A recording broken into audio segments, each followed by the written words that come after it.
it's time to talk about one of my favorite video game adaptations and another one of my favorite guilty pleasures.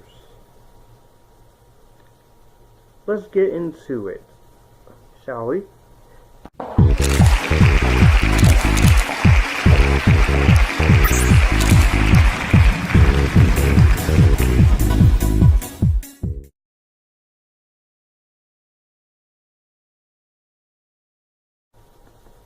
Mortal Kombat! I'm sorry. Mortal Kombat is based on the video game of the same name by Midway Games, directed by Paul W.S. Wildstyle Anderson, stars Linden, Ashby, Cary-Hiroyuki Tagawa, Bridgette Wilson, Robin Shou, Talisa, Soto, and Christopher Lambert. Tells the story of three people, and Lord Raiden handpicks these three martial artists: Federal Agent Sonya Blade, Shaolin monk Liu Kang, who lost his brother in the tournament with Shun Kang. Now, Bridgette Wilson's character, of course, she's an Air Force officer from Austin, Texas, who is in hot pursuit of Kano, the criminal who killed her partner. And also we have Johnny Blaze, and Johnny Blaze is a superstar that enters the tournament to prove that the world that his skills are for real. And so Lord Raiden, of course, he's the god of thunder and the protector of Earthrealm, who guides the three characters on their journey, and he aids them in defending Earthrealm. But as he himself, who is not mortal, he's not to participate in the tournaments and may only advise them and act to prevent cheating. So he takes these three martial artists and mentors them through Mortal Kombat. So after intense training, Raiden transports the trio to the Outworld, the site of an interdimensional fighting tournament. And there the three humans must defeat the demonic warriors of the evil Shang Tsung, played by Cary-Hiroyuki Tagawa, who is, of course, our villain for the film, and he's sadistic, powerful, and treacherous demon sorcerer, and he's the one who killed Liu Kang's brother. Not only that, we have Liu Kang falling in love with Kitana, who is this adopted princess, and she decides to help them, and it also gives her motivation to go further and to help them. So that's basically the synopsis of Mortal Kombat. They have to defeat Shang Tsung or allow him to take over the world. Mortal Kombat, growing up, this was the only Mortal Kombat movie I seen until now, because I didn't know there was a second film until my mom told me. And this movie's primary source material is basically the original game of the same name, and is also influenced and inspired by and incorporates elements from the follow-up game, Mortal Kombat 2. This movie is awesome. Now, I do say it's awesome, but there are some problems. One problem, of course, is the writing and the simple script.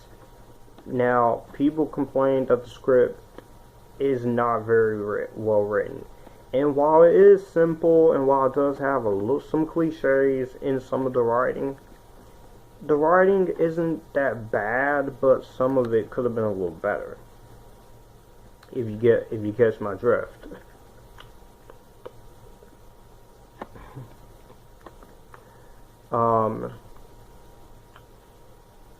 Also, there's one side character, Kano.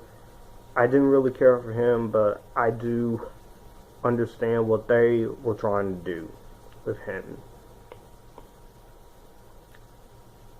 And it was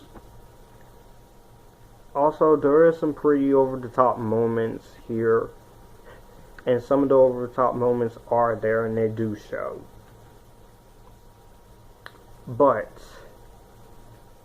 I will say that the locations that they choose for this first Mortal Kombat movie are pretty well chosen. I really like the choices that they choose to go with the locations. I like the exotic locations that they decide to go with. I think that was very well handled on the filmmaker's part and the production crew's part. It's shot in Thailand and California, and I like how the outworld scenes are played out. Yeah, there is some of the CGI is not really the best looking, but this was, of course, it was 2000 and no, this was 1995. I almost got caught up in a tangle there again. And I really do like the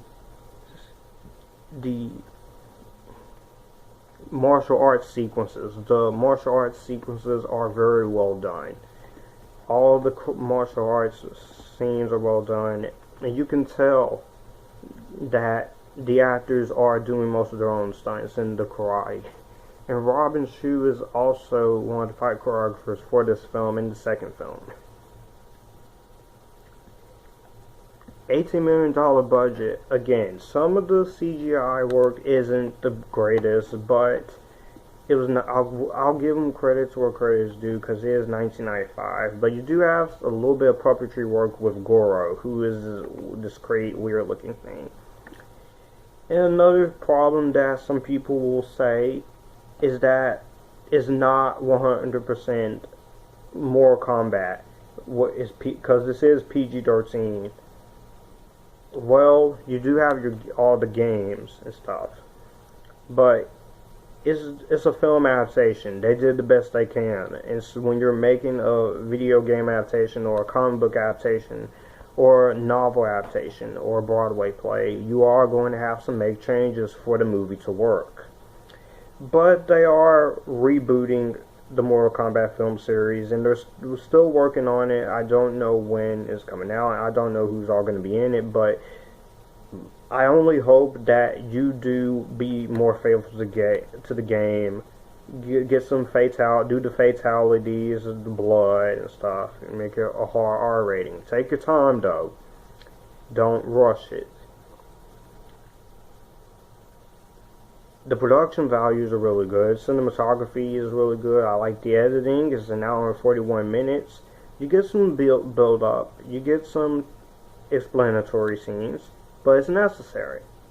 It's the first movie. You gotta have explanatory scenes. The music is really good. I do love the score by George S. Clinton, and this movie has a pretty rocking soundtrack. And I love the themes of the Mortal Kombat themes in this film. The themes are great. I love the soundtrack. And for the longest time, like I said, I always thought this was the only Mortal Kombat movie. But no, we'll get to one of them. To the other one. And I really like the idea of Mortal Kombat tournament. How's the acting? The acting is good. There's no one bad in here. It's not Oscar worthy acting, but the acting is pretty good. Linden Ashby, Cary-Hiroyuki Tagawa, and Talisa Soto in the second film together only after License to Kill in 1989. Shou, great is a choice for Liu Kang. Talisa Soto, she's a good choice, great choice for Katana. Christopher Lambert as Raiden, another excellent choice on the part. Bridgette Wilson. acting's pretty good, so the acting's not really the problem. But like I said, some of the CGI could have been better. Not a lot of fatalities. That's because the movie's PG-13, not like the games. But it's an adaptation. You gotta change stuff. The character of Kano, I didn't really care for, but the actor did good. And some self-explanatory scenes are a little too much, but I get it. But overall, Mortal Kombat is one of my favorite video game adaptations, and this is easily one of my favorite guilty pleasure films. So a 34%, I don't understand. I understand that it's nothing like the game, but it's an film adaptation of a game. What can you do? Nowadays, you can do a new Mortal Kombat movie, and you can make it just like the game. Like I said, don't rush it. But for now, the first Mortal Kombat will get an Epictastic. Let me know what you guys think about Mortal Kombat down below. Do you like it? Do you hate it? And I will see you guys in Mortal Kombat Annihilation. Oh, I almost forgot talking about Scorpion. Scorpion is pretty awesome too. I love Scorpion and Sub-Zero, and Scorpion when he fights Johnny Cage and when he says, "Get over here!" that was a pretty cool fight. And I like that they actually got the voice of Scorpion to do the voice of Scorpion for the film. And the one who plays Sub-Zero, not too bad.